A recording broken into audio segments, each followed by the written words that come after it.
Good morning students, welcome to all of you. आप सभी का स्वागत है आज पेंटिंग की ऑनलाइन क्लास में। हम पढ़ रहे हैं हमारा first lesson, the manuscript painting tradition, पांडुलिपि चित्रण परंपराएं। अभी तक हम इसमें पढ़ चुके हैं कि ये पेंटिंग्स जो थी, पांडुलिपि पेंटिंग्स, ये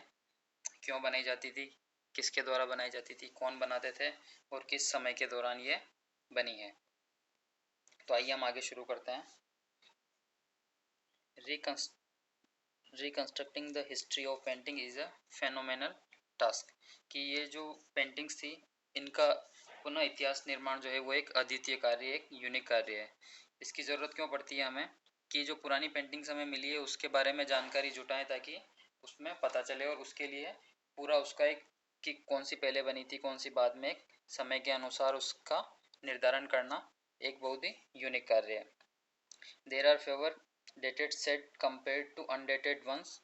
कि इसमें काफ़ी सारी ऐसी पेंटिंग मिली है जिनमें कोई ऊपर डेट या कालानुक्रम यानी ऊपर कोई डेट नहीं लिखा हुआ उसका, तो उसके बारे में पता लगाना बहुत मुश्किल काम होता है कि उसको किस समय के उसमें रखा जाए। कि कुछ पेंटिंग्स तो ऐसी है कि जिनमें समय, उसके ऊपर टाइम भी लिखा हुआ है, किसके द्वारा बनाई गई है वो भी लिखा हुआ है, जैसे हमने पहले पढ़ा था कोलोफोन पेज जिस पे सारी हिस्ट्री होती थी। लेकिन काफ़ी जो है वो मैन्युस्क्रिप्ट में वो पेज खो चुका है, नष्ट हो चुका है, इस वजह से उसका पता लगाना बहुत मुश्किल काम है। When arranged chronologically, there are vacancies spell in between where one can only speculate the kind of paintings activity that could have thrived। कि वो जो पांडुलिपि जो हमने देखा था कि उसमें क्या होता है कि कुछ टेक्स्ट होता है जो ऊपर नीचे जो पेंटिंग है उसके साइड में लिखा होता है काफ़ी जगह। तो काफ़ी जगह क्या हुआ कि बीच में से वो पेंटिंग हट गई, ओनली टेक्स्ट ही लिखा हुआ है।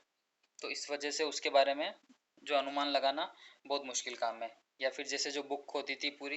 कि पांडुलिपियों के काफ़ी चित्र जो है मिला करके एक बुक जो बनाई जाती थी, फोलियो जो बनाया जाता था, उसमें से काफ़ी सारी पेंटिंग है वो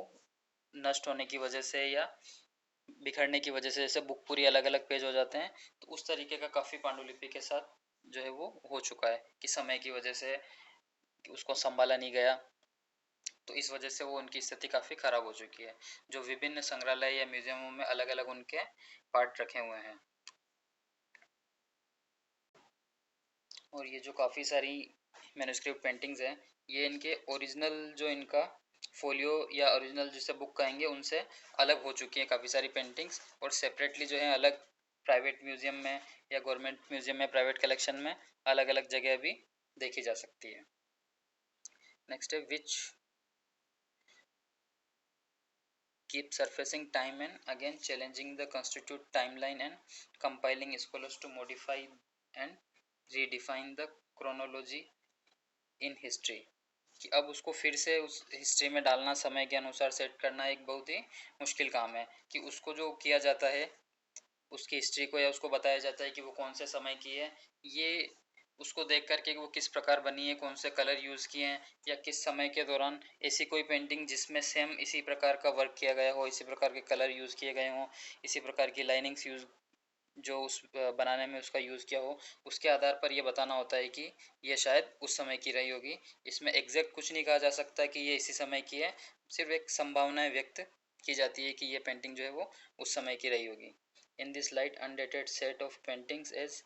ascribed a hypothetically time frame on the basis of style and other circumstantial evidence। जैसा कि मैंने अभी बताया कि जो परिस्थिति जन्य जो भी हमें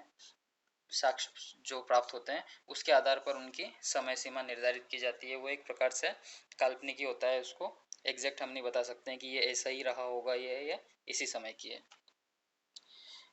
तो अब हम पढ़ेंगे कि ये पेंटिंग्स जो हैं वो इंडिया में किस किस जगह बनी थी और इसके फेमस जो हैं वो जगह कौन कौन सी है। Western Indian school of paintings, जो पश्चिमी भारत, जो कि गुजरात राजस्थान का कुछ पश्चिमी हिस्सा वो है, वो एक इनका काफ़ी प्रसिद्ध जगह रही है जहाँ ये पेंटिंग्स बनी हैं। Painting activity that thrive largely in western part of India constitute the Western Indian School of Painting, with Gujarat as is its most prominent center and southern parts of Rajasthan and western parts of central India as other centers। कि ये जो हैं वो भारत के पश्चिमी हिस्सों में बड़े पैमाने पर ये पेंटिंग जो हैं वो बनाई गई हैं। Western Indian school of painting use करते हैं इसके लिए कि पश्चिमी भारत में जो बनी हुई पेंटिंग, इसका सबसे प्रमुख केंद्र है वो है गुजरात, और राजस्थान के कुछ साउथर्न हिस्से और कुछ जो है वो मध्य भारत के पश्चिमी हिस्से जो इनके अन्य केंद्र रहे हैं जहाँ पर यह पेंटिंग बनी है. With the presence of some significant ports in Gujarat, there were a network of trade routes passing through these areas, especially making merchant traders and local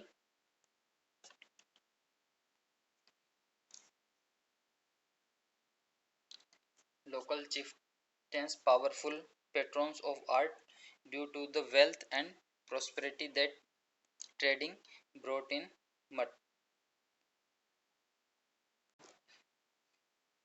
Gujarat में काफ़ी महत्वपूर्ण बंदरगाह हैं जहाँ से व्यापार होता था, जो हमने लास्ट जो क्लास थी उसमें भी पढ़ा था. लास्ट क्लास में 11th में जो इसका काफ़ी जिक्र आया है कि सिंधु घाटी सभ्यता के समय भी गुजरात में महत्वपूर्ण बंदरगाह थे, डॉकयार्ड थे, जहाँ से दूसरी सभ्यता से व्यापार किया जाता था. तो ये इस समय भी मौजूद था. तो यहाँ के जो काफ़ी लोग हैं वो व्यापार से जुड़े हुए थे. यहाँ के जो लोकल चिफ्टेंस यानी जो स्थानीय सरदार हैं वो भी इसमें व्यापार से जुड़े हुए लोग थे, और उन लोगों ने कि वो पैसे की काफ़ी संपन्नता थी, उनके पास पैसे की कमी नहीं थी, तो इस वजह से वो सभी लोग जो थे वो एक संरक्षक के रूप में उन्होंने इस आर्ट को आगे बढ़ाया. The merchant class largely represented by the Jain community led to become significant patrons of them related to Jainism. कि ये जो सारे जो व्यापारी थे ये ज़्यादातर जैन धर्म से संबंधित थे, और इनके जो संरक्षक थे वो भी सभी जैन धर्म से संबंधित थे. Hence part of the Western Indian school that depreciate Jain themes and manuscript is known as the Jain School of Paintings. तो इन जो ये मैन्यूस्क्रिप्ट है इसमें ज़्यादातर जैन धर्म से संबंधित जो स्टोरीज़ हैं या जैन धर्म के जो जैन गुरुज हैं उनके जीवन के बारे में, और जो मोस्टली जो बनाई गई है सिर्फ जैन धर्म से संबंधित इनमें बनाई गई हैं. कुछ अदर भी हैं लेकिन वो काफ़ी कम है. तो इस वजह से ये जो पेंटिंग जो है मैन्यूस्क्रिप्ट जो इस तरफ बनी है गुजरात में, स्पेशली इसे जैन स्कूल ऑफ पेंटिंग्स या जैन शैली नाम से इसको जाना जाता है. Jain painting also received impetus because the concept of Shastradan gained favor amidst the community, where the act of donating illustrated painting to the monastery library called Bandars was glorified as a gesture of charity, righteousness and gratitude. कि ये जो Jain paintings है इनको ज़्यादा बढ़ावा मिला या प्रोत्साहन मिला वो इसलिए क्योंकि इनमें कॉन्सेप्ट है शास्त्रदान यानी डोनेशन ऑफ बुक्स, कि वो बुक्स को दान करना लाइब्रेरी को, और लाइब्रेरी वो जो जैन धर्म से संबंधित जो मठ में वगैरह उनके पास होती थी जहाँ जैन साधु रहते थे, या फिर जो राजा जो होते थे वो अपनी पर्सनल अलग जो बनाते थे लाइब्रेरी. तो ये शास्त्रदान यानी बुक्स का डोनेशन ये एक कॉन्सेप्ट था उनका. इस वजह से भी ये काफ़ी सारी पेंटिंग्स बनी है कि इन्होंने जो व्यापारी लोग थे उन्होंने इस प्रकार की बुक्स बनवा करके जिसमें इमेजेस हो पांडुलिपि हो ये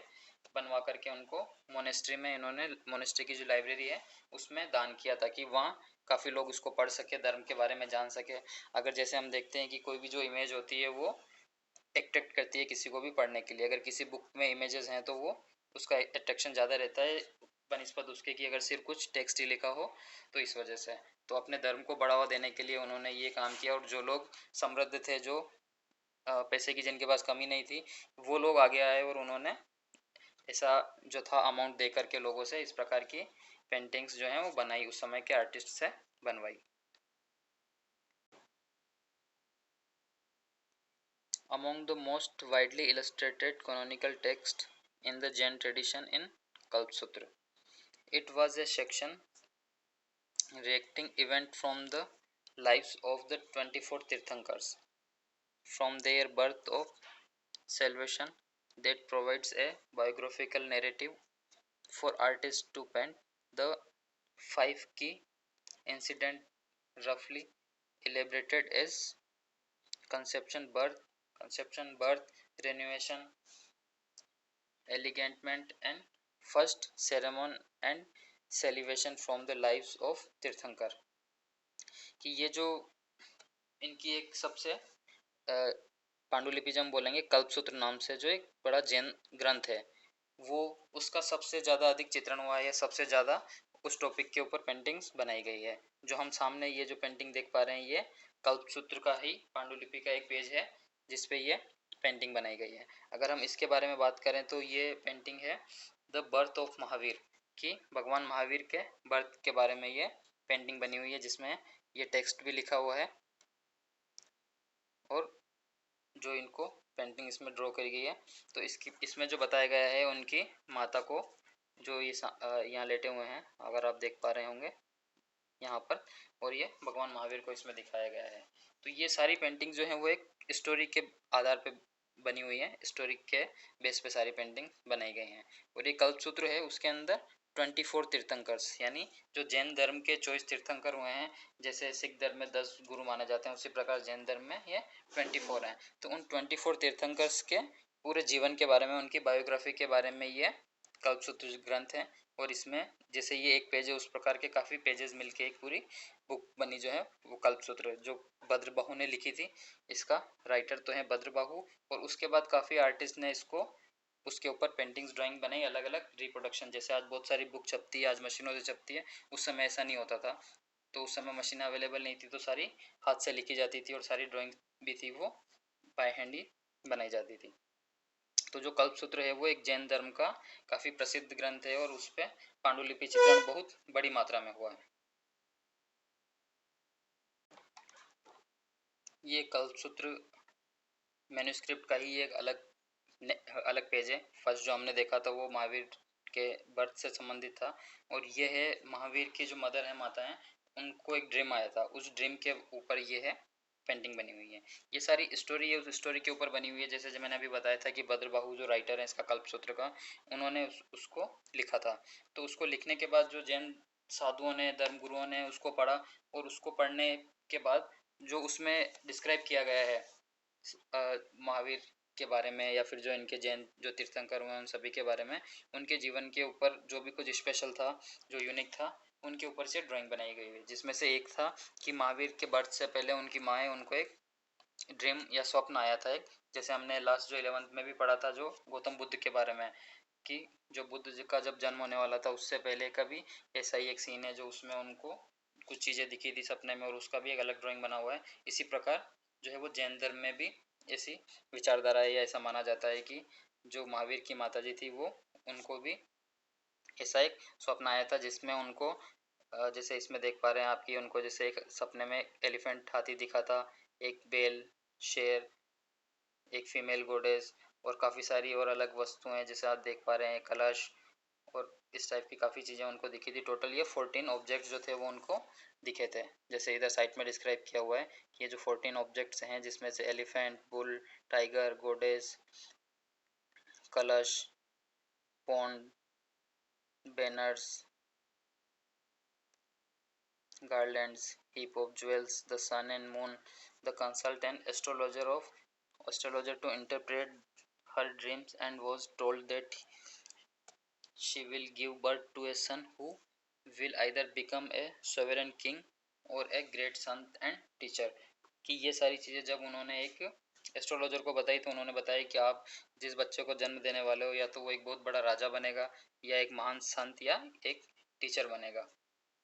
इनके सपने के आधार पर एस्ट्रोलॉजर ने उनकी भगवान महावीर की जो मदर को ये चीज़ बताई थी। Other popularly painted text are Kalakacharya Katha. अभी हमने पढ़ी थी कल्पसूत्र की 2 पेंटिंग के बारे में हमने पढ़ा है, और ऐसे ही अलग जो एक ग्रंथ है वो है कालकाचार्य कथा, और एक है संग्रहणी सूत्र। अमोंग अदर्स, की कल्पसूत्र के अलावा ये 2 प्रमुख ग्रंथ है, वो भी बहुत अधिक मात्रा में चित्रित किए गए हैं, या जिनकी पेंटिंग्स बनाई गई है। अमोंग अदर कालकाचार्य कथा नरेट्स द स्टोरी ऑफ आचार्य कालका, कि इस कालकाचार्य कथा जो एक ग्रंथ है उसमें आचार्य कालका के बारे में स्टोरी है। Who is on a mission to rescue her abducted sister a Jain nun from an evil king, कि इसकी स्टोरीज के बारे में ऐसा है कि एक दुष्ट राजा या फिर बुरा राजा था, उसने इन कालकाचार्य की जो एक सिस्टर थी जो जैन साध्वी थी, उनको किडनैप कर लिया या अपने पास बंदी बना लिया। तो ये किस प्रकार से उनका रेस्क्यू करते हैं, रेस्क्यू करने के लिए किन किन राजाओं से मिलते हैं, उनसे हेल्प लेते हैं और अपने पास कुछ जो भी पावर्स थी उनका कैसे यूज़ करते हैं, उसके बारे में ये सारी चीज़ बताई गई है। इस पर ड्राइंग भी है, उसके आगे देखेंगे उसको। It recount various thrilling episodes and adventure of कालका, कि कालका के एडवेंचर और उसके बारे में उसमें बताया गया है। Such as him scouring the land of locate his missing sister, demonstrating his magical powers, कि वो उनकी जादू शक्तियाँ थी उनका यूज़ करते हुए और हर एक जगह उनको ढूंढते हुए। फॉरेन अलायंस, कि उन्होंने दूसरे राजाओं के साथ संधि करके। And lastly battling the evil king, और लास्ट में जाकर के वो उस राजा से युद्ध करते हैं अपनी बहन को आज़ाद कराने के लिए। इनके अलावा एक और ग्रंथ है उत्तराध्यान सूत्र, कि एक हमने पढ़ा है कल्पसूत्र, फिर कालकाचार्य कथा, फिर संग्रहणी सूत्र, और एक है उत्तराध्यान सूत्र। Contains the teaching of Mahavir, कि जो भगवान महावीर की जो शिक्षाएं हैं वो इसमें लिखी गई है उत्तराध्यान सूत्र में। कि जैसे दूसरे धर्म की जो हम ग्रंथ देखते हैं, जैसे ईसाइयों में बाइबल मिलेगी, सिख में गुरु ग्रंथ साहिब है, कुरान है, इसी प्रकार की जो है ये जैनों में भी अलग अलग इतने ग्रंथ हैं। और जो उत्तराध्यान सूत्र नाम से जो ग्रंथ है उसमें भगवान महावीर ने जो भी शिक्षाएं दी गई हैं या जो बताया गया है कि किस प्रकार से आपको जीवन जीना चाहिए, किन चीज़ों को अपनाना चाहिए और किन को छोड़ देना चाहिए, या क्या चीज़ें बुरी हैं और क्या अच्छी हैं, ये सारे जो भगवान महावीर के अकॉर्डिंग जो थी वो उन्होंने इस उत्तराध्यान सूत्र में लिखी गई हैं। The prescribe the code of conduct that monk should follow, and Sangrahani Sutra is A cosmological text, कि जो संग्रहणी सूत्र जो ग्रंथ है उसके अंदर ब्रह्मांड संबंधित जो जानकारियां हैं वो लिखी गई हैं। Text composed in the 12th century, और ये 12वीं शताब्दी में लिखा गया और चित्रित किया गया ग्रंथ है। That compares concept about the structure of the universe and mapping of space, कि ये ब्रह्मांड के बारे में और ये जो अंतरिक्ष के बारे में इस ग्रंथ के अंदर है, जिसका नाम है Sangrahani Sutra. Jain got this text written in numerous copies, कि ये जो जैनियों ने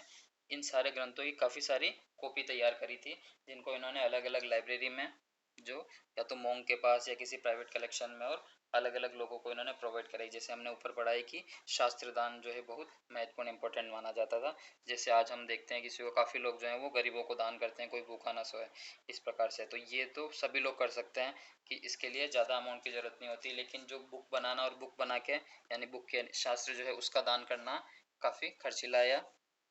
ज़्यादा अमाउंट उसके लिए लगता था। तो वो इन जैन लोगों ने काफ़ी किया है, क्योंकि ये सारे व्यापार से जुड़े हुए व्यापारी लोग थे। They were either separately of or profusely illustrated with painting, hence one typically folio or painting would be divided into sections with allocated space for writing the text and painting। जैनियों ने ये जो पांडुलिपि चित्रण जो करवाया है वो अलग अलग कॉपीज में करवाया है, लेकिन वो इतनी मात्रा में नहीं थे, वो कम थे, तो उनका जो स्पेस था वो काफ़ी सोच समझ के, और उन्होंने छोटी चीज़ में काफ़ी ज़्यादा मैटर दे करके और उन्होंने यूज़ करने की कोशिश की है, कि टेक्स्ट भी आ जाए और उसमें पेंटिंग भी अच्छी तरीके से जैसा वो दिखाना चाह रहे हैं उस प्रकार से उसको देख पाएँ। तो जैसे हमने अभी बात करी थी कालकाचार्य कथा के बारे में, तो ये जो सामने जो आपको ये पेंटिंग दिख रही है ये है कालकाचार्य कथा, कि इसमें बताया गया है ये जो है वो आचार्य कालका, जिनको अलग अलग व्यू से दिखाया गया है, ये कालका जी की इमेज के बारे में है। और ये जो देख पा रहे हैं ये है वो इवल किंग या दुष्ट राजा जिसे कहेंगे, वो उसको दिखाया गया है इधर। और इधर बीच में आप यहाँ देख पाएंगे ये उनकी सिस्टर, जिनके बारे में ये स्टोरी है, जिनको वो राजा से छुड़ाने के लिए जाते हैं, जिसको राजा ने बंदी बना लिया है। तो इस प्रकार ये एक पेज में या एक छोटे पोर्शन में कैसे एक वो पूरी स्टोरी को बनाते थे वो हम देख सकते हैं। जैसे उन्होंने इधर राजा के जो भी फोर्स वगैरह हैं उनको एक छोटे स्पेस में दिखाया है। इधर कालका जी के साथ जैसे हमने पढ़ा था कि उन्होंने अलग अलग राजाओं के साथ जो संधि करी थी, कि उनसे कि जो उस राजा से वो लड़ने जा रहे हैं तो उनको किस किस राजा से हेल्प मिली थी, तो उनको जो लोग साथ दे रहे हैं वो उन्होंने पूरे इस प्रकार से एक छोटे से पोर्शन में इस पूरी स्टोरी को दर्शाया है। कालका is seen on the lower right and his captive sister is depicted toward the top left. The donkey with magical powers is spying arrows at Kalka's army of kings. The evil kings presides from the inside the circular fort कि जैसे मैंने बताया कि ये कहाँ कहाँ पर किस किस को दिखाया गया है कि ये कालका है और ये साथ में उनकी सेना और बीच में जो राजा है जिससे युद्ध चल रहा है। ये कालकाचार्य कथा है, ये 1497 में चित्रित किया गया था। ये ग्रंथ जो प्राइवेट कलेक्शन है एनसी मेहता कलेक्शन जो अहमदाबाद गुजरात में है, वहाँ अभी ये पांडुलिपि या ये मैन्युस्क्रिप्ट रखी गई है। What is written? A small hole in the center was created for a steering to pass through the fasten the page together that were in turn protected with wooden covers called partly placed on top on bottom of the manuscript. जैसे ही कल जो मैंने images दिखाई थी कि कैसे ये बीच में ताड़पत्र यानी कि जो पाम लिप होती है उसके ऊपर ये पेंटिंग बनाते हैं और उसी पे ये जो टेक्स्ट लिखना होता है वो लिखते हैं। फिर उसको सेफ रखने के लिए किस प्रकार, जैसे आज हम जो एक बुक होती है वो बाइंड होती है जिसका ऊपर का पेज थोड़ा हार्ड होता है, ऊपर का और नीचे का, और बीच में जो थोड़े पतले पेजेस होते हैं, थिन पेजेस होते हैं, तो ये ऊपर और नीचे का जो लकड़ी का पट्टा रखते थे और बीच में जो थे वो पाम लीफ पर ये ड्राइंग्स बनी होती थी कि जैसा कि कल मैंने ड्राइंग में जिनकी इमेजेस दिखाई है आप लोगों को। Early Jain paintings were traditionally done on palm leaf कि जो स्टार्टिंग की जो थी वो इनकी पारंपरिक पेंटिंग है वो पाम लीफ पर बनी हुई है, जब तक कि पेपर इंट्रोड्यूस नहीं हुआ था इंडिया में। इंडिया में पेपर इंट्रोड्यूस हुआ है 14th सेंचुरी में। 14th सेंचुरी से पहले पेपर इंडिया में पेपर अवेलेबल नहीं था। उस समय की जो सारी चीज़ें हैं वो ताड़पत्र पर या कपड़े पर या इन प्रकार की चीज़ों पर बनी हुई है। An earliest surviving palm leaf manuscript from the western part of India dates back to 11th century कि करीब जो सबसे पुरानी जो पांडुलिपि या मैन्युस्क्रिप्ट जो हमें प्राप्त हुई है वो 11th सेंचुरी की प्राप्त हुई है जो अभी हमारे पास अवेलेबल है। The palm leaves were adequately treated before painting and the writing was etched upon the leaf with a sharp calligraphic device कि जो पाम लीफ थी उस पर ड्रॉ करने से पहले या लिखने से पहले उसको की एक पूरी प्रक्रिया से गुजरना होता था, जैसे कि उसको सुखाएंगे, उसके ऊपर कुछ लेप लगाएंगे ताकि जो एक लीफ है, एक पत्ता है, वो टूट के ऐसा बिखर ना जाए। जैसे आज किसी पत्ते को हम सुखा देंगे तो क्या वो कुछ टाइम बाद सूख जाएगा और वो हाथ लगाने से ही बिखर जाएगा, लेकिन उसको वो सुखाते थे पानी के साथ, पहले उसको गीला करते थे, फिर एक पूरे स्पेस में बीच में दबा करके फिर उसके ऊपर कोई लेप लगा करके उसको इस प्रकार प्रिजर्व किया जाता था कि वो जो अभी हज़ारों साल बीतने के बाद भी, करीब 11th सेंचुरी का हमारे पास अवेलेबल है तो करीब 1000 ईयर हो चुके हैं उसको, उसके बाद भी अभी वो एक अच्छी स्थिति में है जिसको हम देख सकते हैं, पढ़ सकते हैं या जिसको हमने प्रिजर्व करके रखा हुआ है। तो वो उसको इस प्रकार से तैयार करते थे, उसके बाद उस पर ये ड्राइंग्स या टेक्स्ट जो लिखना होता था वो लिखा जाता था। Owing to the narrow and small space of palm leaves, painting eventually was largely confined of partlies that were liberally painted in bright colors with images of god and goddess and incidents from the life of Jain आचार्य। ये जो palm leaf है इसमें काफ़ी छोटा space होता है कि इनकी साइज़ काफ़ी छोटी होती है, तो इसलिए शुरू में स्टार्टिंग में ये जो पाम लीफ पे जो ये बनाई गई हैं पेंटिंग्स बनाई गई हैं ये काफ़ी कम मात्रा में या छोटे साइज़ में ही अब मिलती हैं हमें, कि बड़ी साइज़ में हमें कुछ वैसा मिलता नहीं है। और ये जो इमेजेस जो बनी होती थी इसमें वो मोस्टली गॉड एंड गॉडेस जो जैन देवी एंड देवता हैं उनकी और जो जैन आचार्य हैं उनके बारे में या उनकी लाइफ के बारे में ये पेंटिंग्स हमें बनी हुई मिलती है। सामने एक आपको ये पोर्शन दिख रहा है, एक पेज दिख रहा है पेंटिंग का, ये है planetary bodies and the distance between them Sangrahani Sutra. जैसे अभी हमने पहले बात करी थी कालकाचार्य कथा के साथ ही एक और ग्रंथ था संग्रहणी सूत्र जो 17th सेंचुरी 17वीं शताब्दी में बना है। ये भी एनसी मेहता कलेक्शन अहमदाबाद गुजरात में ही रखा हुआ है और ये है ब्रह्मांड और ग्रहों से संबंधित उनके बीच में स्पेस के बारे में कि कौन सा ग्रह जो है वो किससे कितनी दूर है और स्पेस अंतरिक्ष के बारे में इसमें लिखा हुआ है। और उसी को ड्रॉ किया गया है। Jain paintings developed a schematic and simplified language for painting, often dividing the space into sections to accommodate different incident। कि जो जैन पेंटिंग्स जो ये हैं, जैन पांडुलिपि या मैन्युस्क्रिप्ट जिसे हम कहेंगे, उनकी जो भाषा और जो व्यवस्था थी वो काफ़ी सिंप्लीफाइड थी पेंटिंग के बारे में, कि काफ़ी उन्होंने उसको आसान बनाने की कोशिश करी है। और स्पेस जो पेंटिंग का स्पेस जो था वो उसको उन्होंने पेंटिंग के लिए टेक्स्ट का स्पेस जहाँ वो लिखेंगे और जहाँ वो ड्रॉ करेंगे, उसको उन्होंने डिफरेंट जो है वो पार्ट में उन्होंने डिवाइड किया था, ताकि वो आसानी से इसमें उनका अलग अलग खंडों में विभाजित करके स्पेस में डिवाइड करके उनको, ताकि टेक्स्ट एक अलग तरफ रहे और पेंटिंग एक अलग पोर्शन में रहे, कि एक दूसरे को बराबर स्पेस मिल पाए। One observe a penchant for bright colors and deep interest in depreciation of textile pattern। In painting में देखा जाता है कि ये जो इनमें कलर यूज़ किया गया है वो काफ़ी ब्राइट कलर यूज़ किए गए हैं, और जो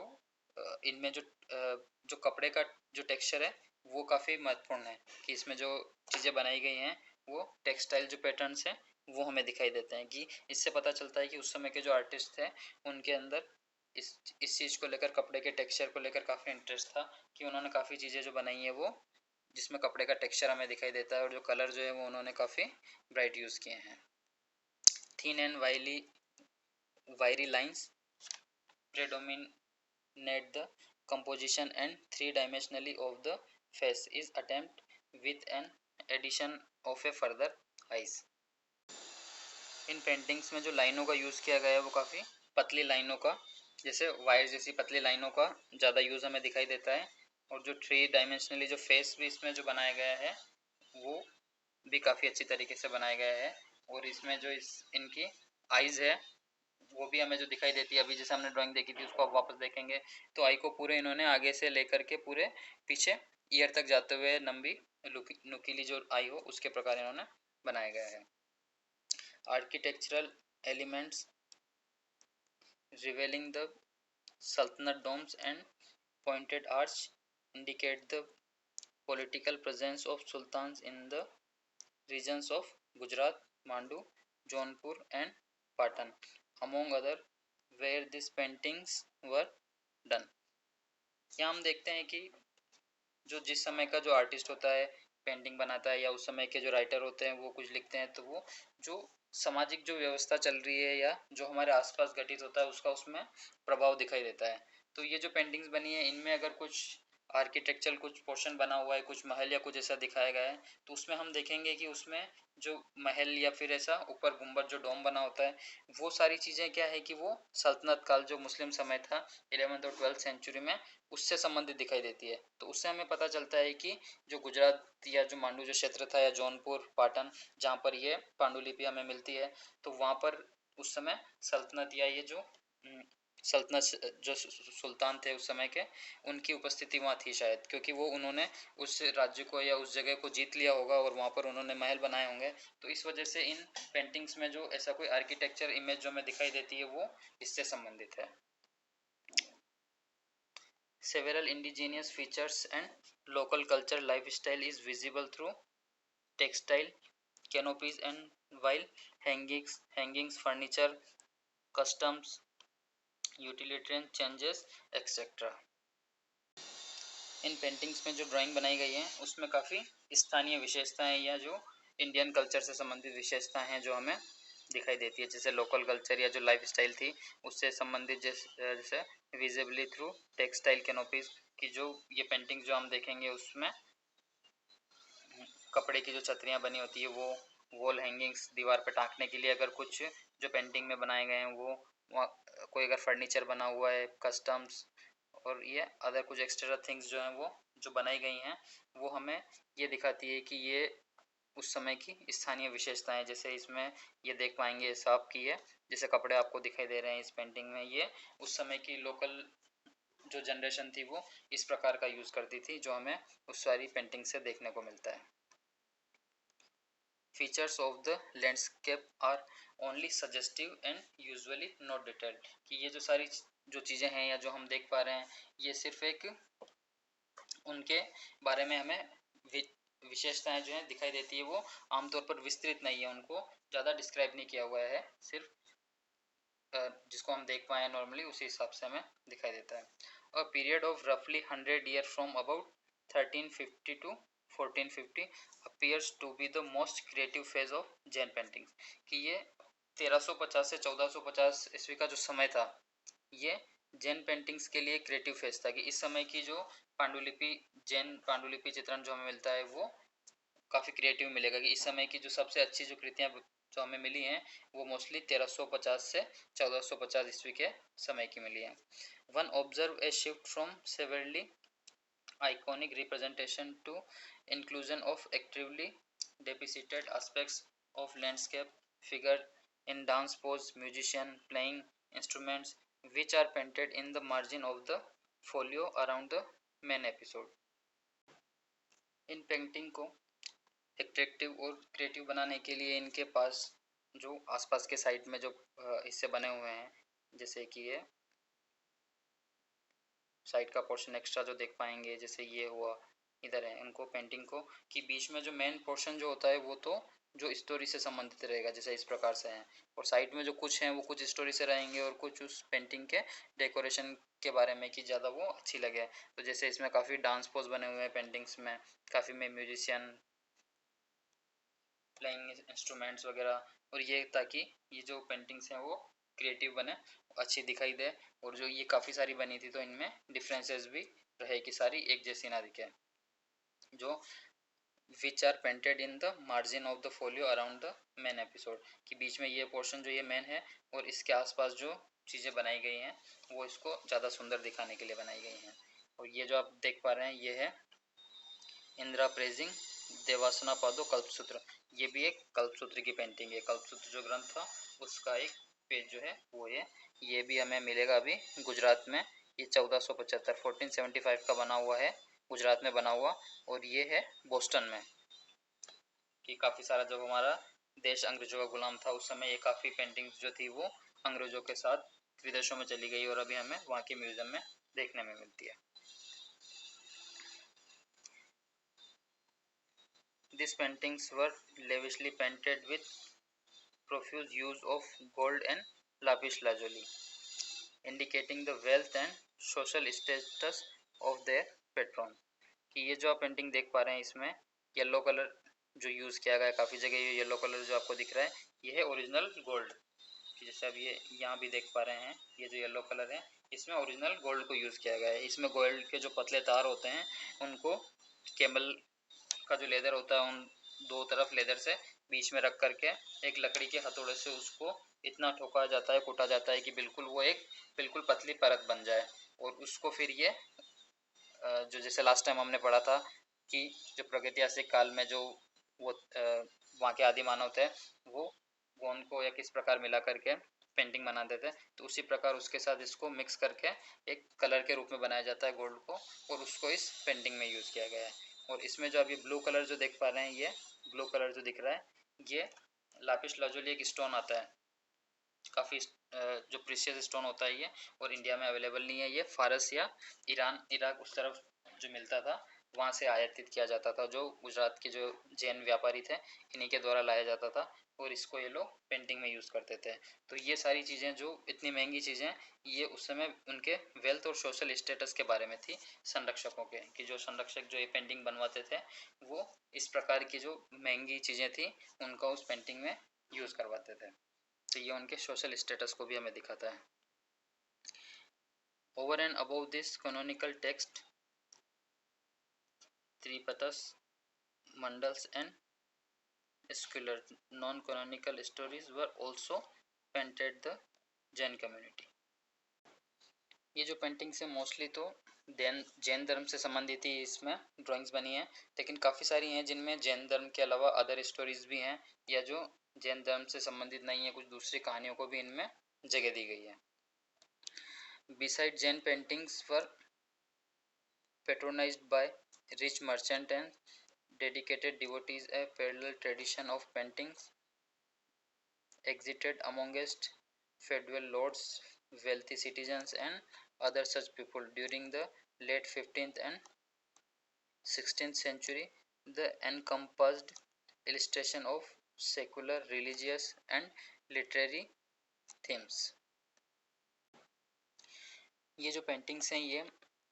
जैन पेंटिंग्स जो इनके संरक्षकों जिनके द्वारा बनाई जाती थी, रिच मर्चेंट यानी कि जो अमीर जो व्यापारी थे वो, या इस जो जैन धर्म को मानने वाले लोग थे, ये सारे भी इस प्रकार की पेंटिंग्स बनवाते थे। और इनके साथ ही जो उस समय के दूसरे सिटीजन थे या जो कुछ जो जैन धर्म से संबंधित ना थे, दूसरे जो धर्म से रिलेटेड थे, उन लोगों ने भी 15th और 16th सेंचुरी में इस प्रकार की काफ़ी पेंटिंग्स और इलिस्ट्रेशन जो थे वो बनवाए थे, जो सेकुलर, रिलीजियस या लिटरेरी थीम्स जिनकी अलग हुआ करती थी, कि जैन धर्म के अलावा और जो है बौद्ध धर्म, हिंदू धर्म या इनसे संबंधित भी इस समय काफ़ी पेंटिंग्स बनी है, जिसका हम आगे वर्णन करेंगे। This style represent the indigenous tradition of painting before the formulation of court style of Rajasthan and intermingling of Mughal influence, कि ये जो जैन पेंटिंग जो हम पढ़ रहे हैं या देख रहे हैं, ये जो मैन्युस्क्रिप्ट हैं वो आगे हम पढ़ेंगे राजस्थानी और मुगल पेंटिंग से ये उससे भी पहले की परंपरा है, कि यानी जो प्रसिद्ध राजस्थानी पेंटिंग जो हम अभी देखते हैं या फिर मुगल पेंटिंग जो देखते हैं, ये इनके बाद शुरू हुई है, जैन पेंटिंग जो है वो जैन आर्ट के बाद। A large group of works of the same period portraying Hindu and Jain subject such as the Mahapurana, Chorpanshika, Aryanak Parv of the Mahabharat, Bhagavad Puran, Geet Govind and few others are representative of this indigenous style of painting, कि इस समय जब ये painting बन रही थी उसके साथ साथ ही हिंदू और जैन सब्जेक्ट के साथ ही कुछ जो चित्रित किए गए हैं उनमें से हैं महापुराण, चौरपंशिका, आरण्यक पर्व, महाभारत, भगवत पुराण, गीत गोविंद और फ्यू अदर्स, कुछ जो रिप्रेजेंटेटिव जो हैं वो स्थानीय इंडिजिनियस जो स्थानीय जो हैं ग्रंथ हैं या जो स्टोरीज हैं वो भी इस समय इस स्टाइल में उनमें पेंटिंग बनाई गई थी। This phase and style is also casual referred to as the pre Mughal और pre Rajasthani which is largely synonymous with the term of indigenous style, कि इस फेज की जो पेंटिंग जो बनी हुई है जैन पेंटिंग जिन्हें पढ़ रहे हैं, ये प्री मुगल, मुगल से पहले की, और प्री राजस्थानी, राजस्थानी से पहले की मानी जाती है। और इसके लिए जो वर्ड यूज़ करते हैं वो इंडिजीनियस स्टाइल यानी कि स्वदेशी चित्र जो है वो इसके लिए यूज़ किया जाता है, कि ये जो थी वो प्योर अपनी इंडियन आर्ट थी।